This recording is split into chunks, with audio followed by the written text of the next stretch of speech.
Olá, oitavo ano, aqui é o professor Marcão de Geografia. Vamos começar agora a nossa revisão do primeiro bimestre. Vamos falar um pouco sobre as grandes zonas climáticas da Terra.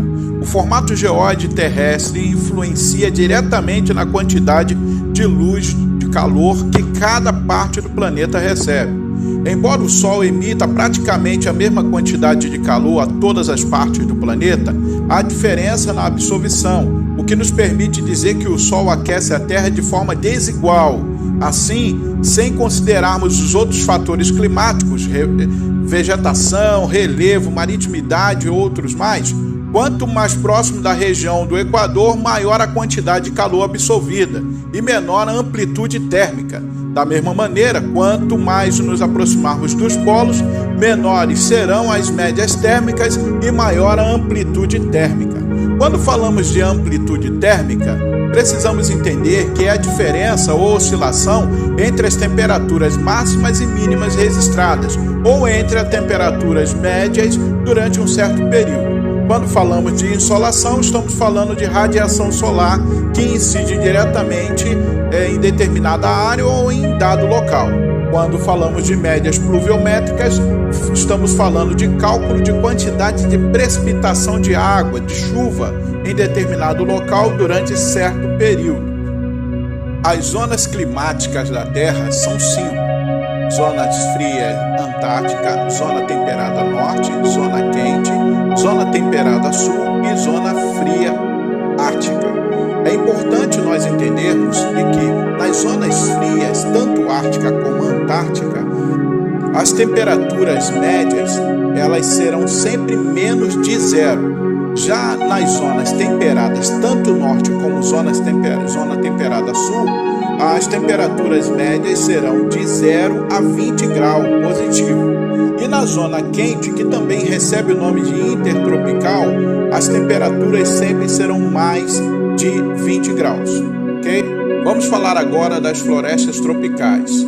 As florestas tropicais são caracterizadas pela grande presença de árvores perenes altas e densamente agrupadas.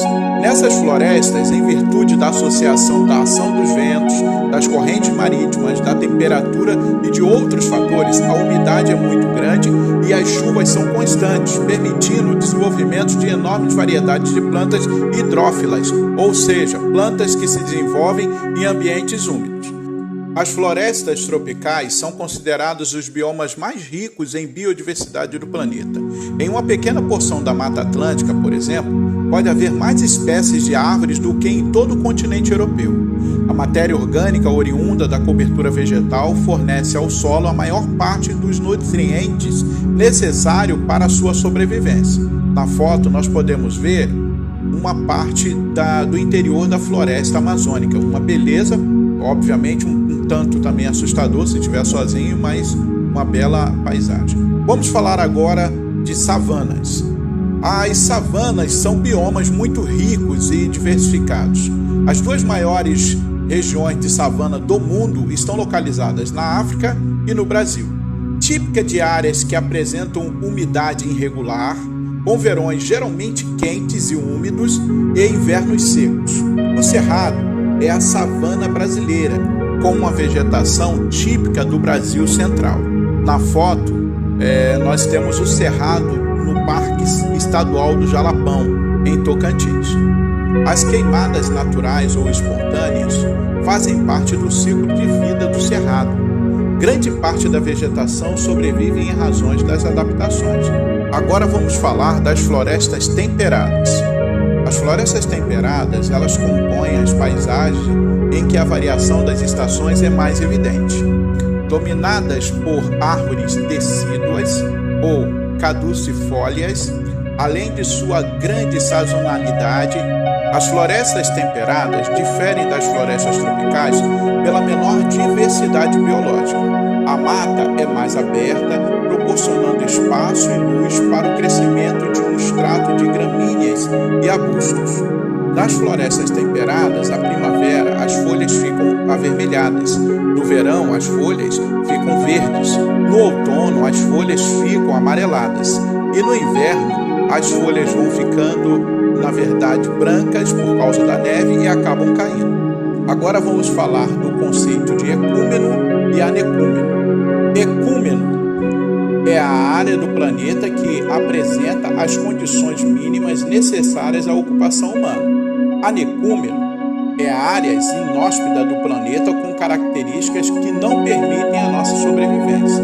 Quando falamos de regiões inóspitas, são aquelas que apresentam condições difíceis de habitação e de sobrevivência. Vamos agora falar das regiões geladas. Elas estão situadas principalmente nas calotas polares, localizadas ao norte do Círculo Polar Ártico e ao sul do Círculo Polar Antártico, em latitudes superiores a 66 graus. A incidência dos raios solares é pequena. A duração dos dias é muito variável entre as estações. Nos dois polos, as temperaturas podem atingir cerca de 40 graus negativos no inverno e no verão chegam a 10 graus positivos. Possui uma das amplitudes térmicas maiores do mundo, com cerca de 50 graus Celsius. A cobertura vegetal é escassa, apresentando pequenas plantas rasteiras, formando um bioma conhecido como tundra. O ciclo de vida das vegetações é curto e restringe-se aos períodos de maior incidência de energia solar. Diversos animais de grandes portes, como as renas, os ursos polares e a raposa do Ártico, além das aves e muitos outros animais marinhos, como as grandes baleias, vivem nessa região. Agora nós vamos falar dos recifes de corais. Os corais são pequenos animais marinhos invertebrados. São responsáveis por formar a estrutura principal dos recifes, construindo sobre um fino esqueleto de carbonato de cálcio os alicerces de todo o ecossistema.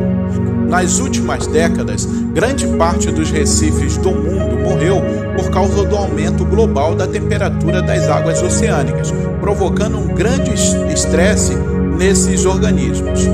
As algas unicelulares que vivem associadas aos corais os abandonaram e sua coloração tornou-se pálida, originando-se um evento conhecido como branqueamento dos corais. Agora nós vamos falar de biotecnologia. A produção de organismo geneticamente modificado é algo bastante novo para a história do ser humano. Entre seus produtos mais polêmicos estão as sementes transgênicas. Essas sementes foram maciçamente criadas por centros de tecnologia agrícola. As empresas que desenvolveram os transgênicos alegam que o aumento da produtividade acarretará mais abastecimento, o que reduziria a fome no mundo e forçaria o preço dos alimentos para baixo. Ok, turma, estamos ficando por aqui, desejando a vocês bom estudo para a prova. Se preparem, porque as provas estão chegando. Papai do céu abençoe vocês, a família, muita saúde, muita paz, que Deus abençoe e vamos lá que vocês vão tirar um 10 na prova de geografia. Fique com Deus.